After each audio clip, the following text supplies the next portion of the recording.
Llevaba casi 3 años viviendo en esa casa. Lo que alguna vez fue el cuarto de infancia de Esteban, ahora era mi espacio transformado en una suite privada, como le gustaba llamarle a Clara, aunque la privacidad siempre parecía venir con condiciones. El pasillo de arriba era mío, la planta baja era de ellos, y la cocina, esa le pertenecía totalmente a ella. La mañana del Día de Acción de Gracias me desperté temprano por costumbre. Bajé las escaleras en bata lista para ayudar con el relleno, como lo había hecho durante décadas. Pero apenas alcancé a tocar la tabla de cortar, Clara apareció en sus pijamas de seda con una taza de café en la mano y esa sonrisa frágil pegada al rostro. «Ay, Verónica», dijo rozándome el brazo con suavidad, «¿por qué no descansas hoy? Ya tenemos todo bajo control». Me detuve. «Siempre ayudo». «Lo sé, y lo apreciamos mucho», respondió con un tono meloso mientras ya me empujaba suavemente hacia las escaleras. «Pero hoy es tu día para relajarte». Esteban levantó la vista de su laptop en la encimera. No dijo nada, solo me dio una media sonrisa y un encogimiento de hombros. Así que subí las escaleras de vuelta a mi pequeño rincón de la casa y esperé. Cuando bajé de nuevo, la mesa del comedor estaba puesta y repleta. Servilletas de lino, cubiertos pulidos, tarjetas con nombres. Mi lugar estaba al fondo, encajado, entre el primo segundo de Clara y un niño que no reconocí. Todos tenían platos llenos, pavo, asado, puré de papa, cazuela de ejotes. El mío estaba vacío. Clara pasó por detrás de mí, equilibrando una bandeja. Se detuvo, tomó una rebanada de pavo seco y una cucharada de camote frío de lata y los puso en mi plato. Se inclinó con una sonrisa que no le llegó a los ojos. «Esto es todo lo que mereces», susurró. Miré la comida. Esteban no levantó la vista, pero Matías sí. Silencioso observador, a 2 sillas de distancia, partió su pan en 2 y con cuidado empujó un pedazo hacia mi plato. Lo miré, luego sonreí apenas y tomé mi tenedor. Esa noche no dormí. Esperé hasta que la casa quedó en silencio antes de abrir la caja fuerte que Salvador dejó atrás. Los platos resonaban en la cocina mientras los demás se trasladaban al sala con copas de vino en la mano. Me quedé el tiempo suficiente para limpiar mi plato, apenas usado, y devolver los camotes intactos a su tazón. Nadie lo notó. Para cuando entré a la sala, Clara estaba en modo espectáculo. Señalaba los moldes de corona, la lámpara de araña, la isla de mármol, todo instalado en el último año. «Solo queríamos darle un toque más fino al lugar», dijo acunando una copa de cristal que reconocí al instante mi juego del lago, el que Salvador y yo recibimos por nuestro 20º aniversario. Esteban se apoyaba en el brazo del sofá, asintiendo como si hubiera participado en cada decisión, aunque yo sabía que no. Clara no preguntaba, ella anunciaba. «Y por supuesto», añadió con una risa ligera, «también hemos estado apoyando a la generación mayor. Ya saben, haciendo espacio, facilitando la vida para todos». Alguien soltó una risita. Otro murmuró. «Qué generoso de su parte». Estaba al fondo de la sala junto al aparador. El vino que servían venía del estante que yo llené hace 6 meses. Recordaba el precio. Recordaba el silencio cuando lo abastecí. Nadie me ofreció una copa. Nadie me agradeció por la botella. Matías estaba sentado con las piernas cruzadas en la alfombra, manos entrelazadas, ojos fijos en mí con calma.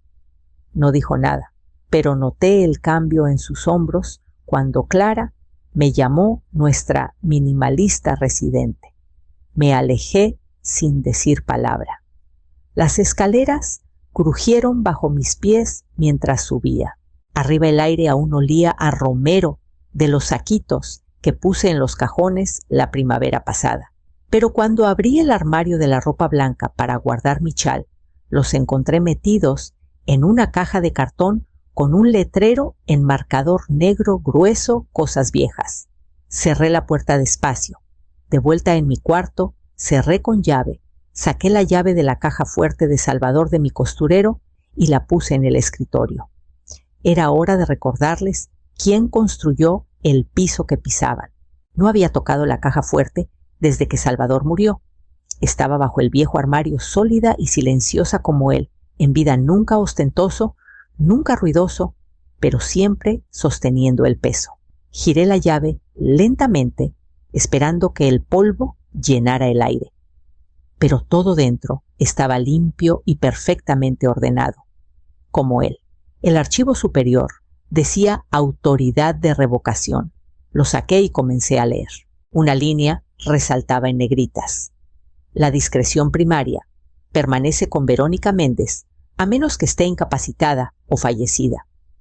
Debajo estaba una hoja de cálculo con datos de la cuenta del fideicomiso, contraseñas, números de ruta, incluso un libro mayor que Salvador actualizaba cada trimestre hasta el año en que murió. Sabía que había estructurado el fideicomiso familiar Méndez para que durara, pero no me había dado cuenta de cuánto me había incrustado en su base. Cada servicio, cada pago de hipoteca, cada línea de crédito, todo salía de ese fideicomiso. Y ninguno estaba a nombre de Clara. En la parte trasera había una nota amarilla doblada por la mitad. La abrí. Su letra no había cambiado en 40 años. Si alguna vez olvidan quién sostuvo el paraguas, recuérdales quién compró el tejado. Solté un suspiro que no sabía que estaba conteniendo. El último documento estaba grapado con cuidado con un título que solo había visto una vez cuando Salvador me mostró los borradores en su oficina, cláusula de cierre Méndez. Era simple. Si el titular del fideicomiso yo experimentaba negligencia emocional persistente borrado o maltrato por parte de los beneficiarios directos, todo el financiamiento podía revocarse de inmediato sin previo aviso. Su firma estaba al final justo encima del sello del notario. Me quedé quieta mucho tiempo, con las páginas extendidas como un escudo silencioso frente a mí. Salvador no solo me dejó recuerdos, me dejó poder, silencioso, legal, irreversible. Abajo escuché risas de copas chocando y el zumbido de los chorros del lavavajillas pagado por una mujer que pensaban que estaba arrinconada en una suite de invitados. Recogí los papeles en una carpeta de cuero, cerré la caja fuerte y puse el archivo junto a mi lámpara de noche. Mañana comenzaría con las cuentas. A las 2 de la madrugada, la casa por fin se quedó quieta. El lavavajillas se apagó, el televisor de la sala se silenció y los últimos pasos se desvanecieron arriba.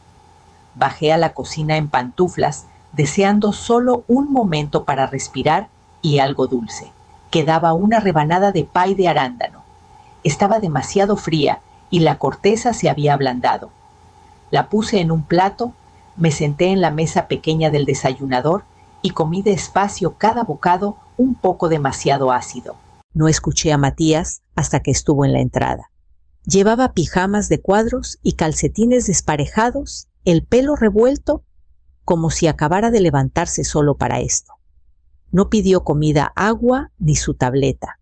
Solo preguntó: «¿Estás bien, abuela?». Lo miré sorprendida por un momento y luego sonreí.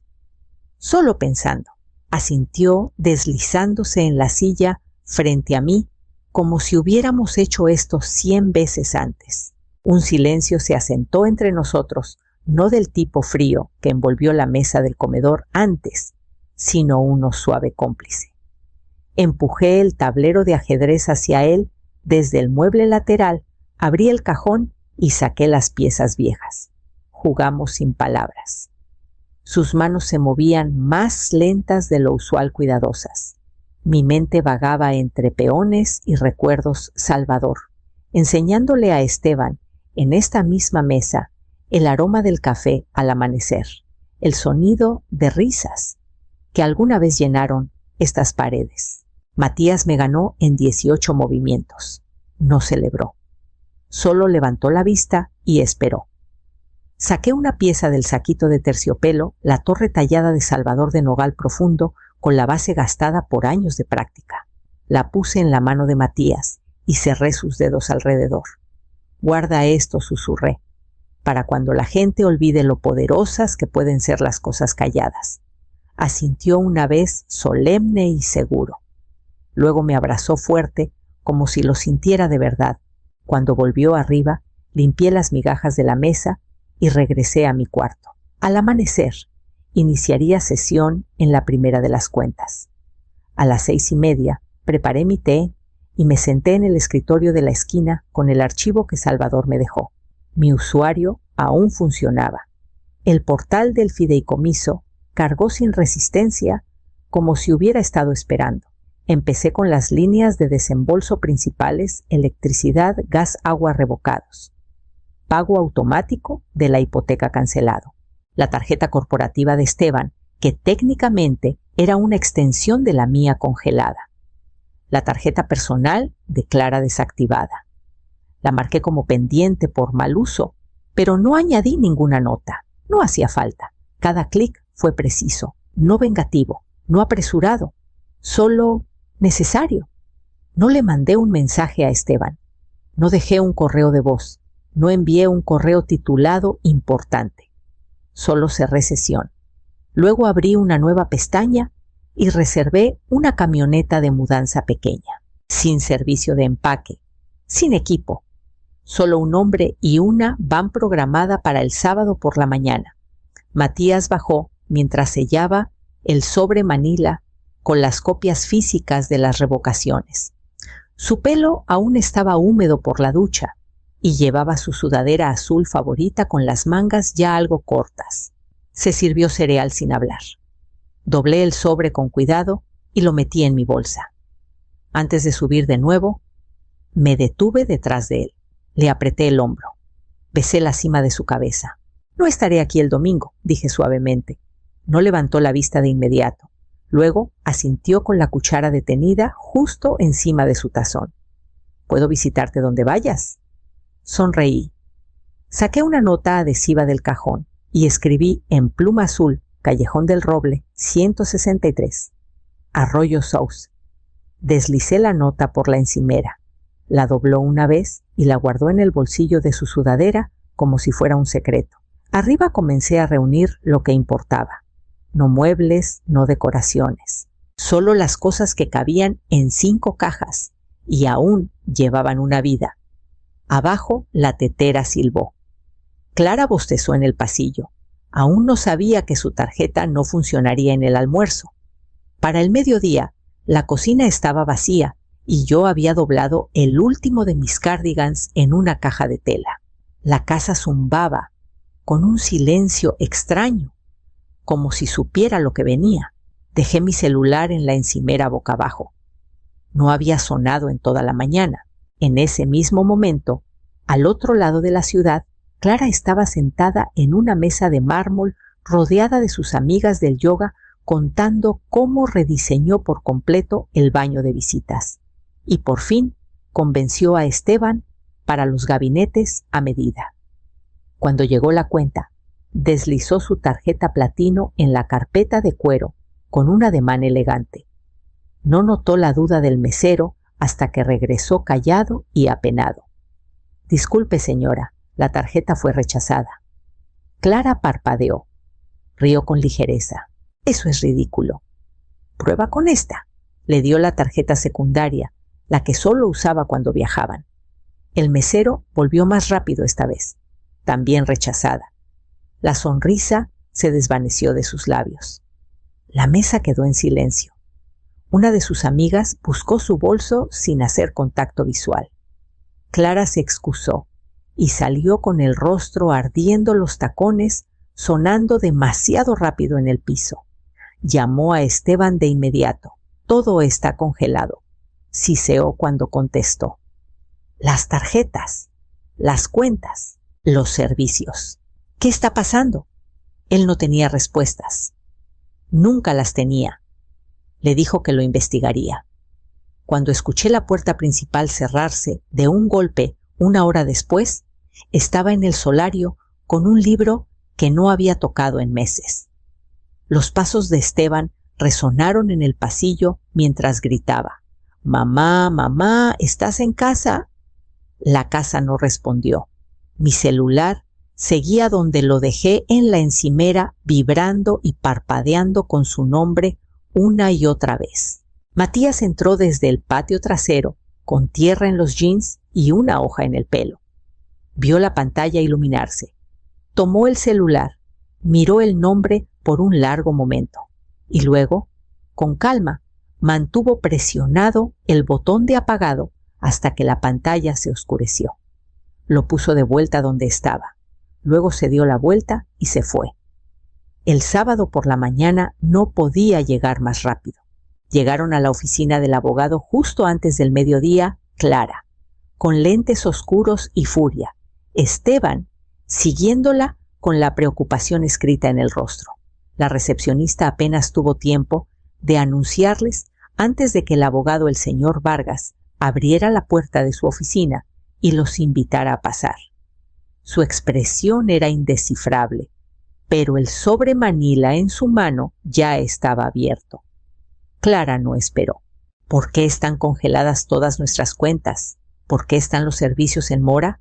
¿Por qué no puedo comprar víveres sin que mi tarjeta sea rechazada? Esteban se movió a su lado. ¿Es esto algo relacionado con el fideicomiso? El señor Vargas asintió una vez. Luego levantó una hoja de papel. Esta es la cláusula que su madre activó. El encabezado decía en negritas: disposición de cierre Méndez. Debajo, en una tipografía clara y cuidadosa, había una oración simple. En caso de que el titular del fideicomiso experimente borrado negligencia o maltrato emocional por parte de los beneficiarios directos, conserva el poder discrecional total para revocar todo desembolso financiero sin previo aviso. Clara soltó una risa incrédula. ¿Qué significa eso siquiera? El señor Vargas dobló el papel con cuidado. Significa que la señora Verónica Méndez revocó todo el apoyo financiero a las 9:14 de la mañana del día después de Acción de Gracias, como es su derecho legal. Esteban lo miró pálido. ¿Ella lo activó? Lo hizo, dijo el abogado con calma. Y no necesitaba aprobación para hacerlo. Fuera de la puerta de la oficina, Matías estaba de pie, en silencio. No tenía planeado seguirlos, no realmente, pero cuando su papá salió corriendo de la casa sin decir palabra, y cuando Clara cerró la puerta del coche tan fuerte que hizo temblar las ventanas, siguió su instinto. Ahora, parado justo fuera del vidrio esmerilado, acercó una oreja lo suficiente para escuchar la última frase. Dentro del bolsillo de su chamarra, cerró los dedos alrededor de la torre tallada. Se sentía sólida, segura. Ni siquiera notaron que se había ido. Giró y caminó de vuelta al elevador con pasos ligeros. Para cuando regresaron a casa, la camioneta de mudanza ya estaba estacionada afuera. La camioneta llegó justo después de las 7, sin pitido, sin alboroto, solo el zumbido bajo de un motor cuidadoso y un conductor que no hacía preguntas. Tenía 5 cajas. Eso era todo. 3 contenían mis cosas, libros de recetas viejas, con notas en los márgenes, álbumes de fotos desgastados en las orillas y el juego de ajedrez de Salvador envuelto en uno de sus viejos suéteres. Una caja tenía las cartas que Esteban me escribió desde la universidad antes de que todo se volviera demasiado ocupado. La última caja solo contenía silencio. No necesitaba llevarme la vajilla, de la que Clara siempre presumía, ni la alfombra importada que decía que le daba carácter a la casa. Dejé los certificados enmarcados, los juegos de toallas combinadas, la máquina de espresso que les regalé hace 2 navidades. Algunas cosas estaban destinadas a quedarse atrás. Me moví despacio, pero no débil. El conductor ayudó con los objetos más pesados, pero insistí en colocar el juego de ajedrez en la cabina conmigo. Caminé por la casa una vez más, sin ceremonia, sin palabras. Solo una mirada hacia la escalera, el solario, la encimera de la cocina, donde alguna vez estuvo mi celular en silencio. En la puerta principal me detuve. La llave de latón aún tenía un leve calor de mi palma. Al girarme para cerrar la puerta por última vez lo vi. Matías sentado en el escalón de la entrada, con las piernas cruzadas, las mejillas rosadas por el frío de la mañana. Se puso de pie sosteniendo una bolsa de supermercado con ambas manos. «Rescaté estos», dijo levantando la bolsa. Adentro estaban los saquitos de romero, los que Clara había tirado a la caja de cosas viejas. Estaban cuidadosamente doblados, como si los hubiera limpiado y guardado como un tesoro. Se me hizo un nudo en la garganta. Me agaché, lo abracé y lo sostuve más tiempo del que pretendía. «No quiero olvidar quién compró el tejado», susurró contra mi hombro. Le besé el pelo. «Entonces no lo harás». Me ayudó a llevar la última caja a la camioneta. Le di la llave extra y le dije que cerrara la puerta detrás de mí. Luego subí y nos alejamos antes de que alguien más notara que me había ido. La cabaña olía a cedro y libros viejos. No tenía encimeras de mármol, ni termostato inteligente, ni techos altos que hacían eco de cada palabra. Lo que sí tenía era silencio del tipo que te envuelve los hombros como un chal y el murmullo constante del arroyo Saus justo detrás del porche trasero. Desempaqué despacio durante 2 días. No había prisa.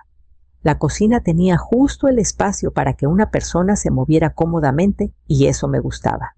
Mi taza favorita quedó junto a la tetera. La foto de Salvador y yo en el lago se quedó en la repisa. Pegué la nota adhesiva de Matías, la que tenía mi dirección, en el refrigerador con un imán en forma de casita de pájaros.